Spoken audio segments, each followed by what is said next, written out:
தற்போது ஒரு முக்கிய செய்தியை பார்க்கலாம்.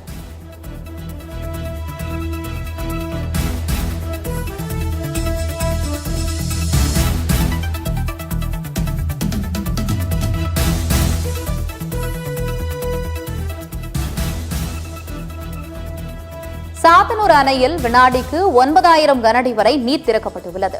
கூடுதல் தகவல்களை செய்தியாளர் போத்தராஜாவிடம் கேட்கலாம். வணக்கம் போத்தராஜா, கூடுதல் விவரங்களை சொல்லுங்க.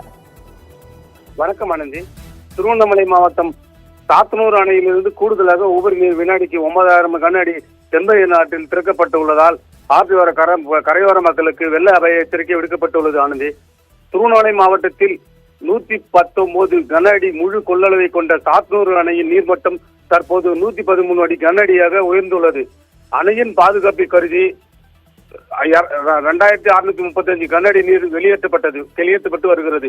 அணையின் நீர்பிடிப்பு பகுதியான அரூர், ஊத்தங்கரை, கல்லாறு பகுதிகளில் வடகிழக்கு பருவமழை காரணமாக பெய்து வரும் மழையால் அணையில் நீர் அதிகரித்து உள்ளதால் இன்று மாலையில் 5,000 கனஅடி நீர் வெளியேற்றப்பட்டது. தற்போது வினாடிக்கு 9,000 கனஅடி நீர் திறக்கப்பட்டுள்ளது. ஆனந்தி, இதனால் தென்பெண்ணை ஆற்றில் கரையோர மக்களுக்கு உள்ள பாதுகாப்பாக இருக்குமாறு மாவட்ட நிர்வாகமும் நீர்வளத்துறை அதிகாரிகளும் எச்சரிக்கை விடுத்துள்ளனர். ஆனந்தி,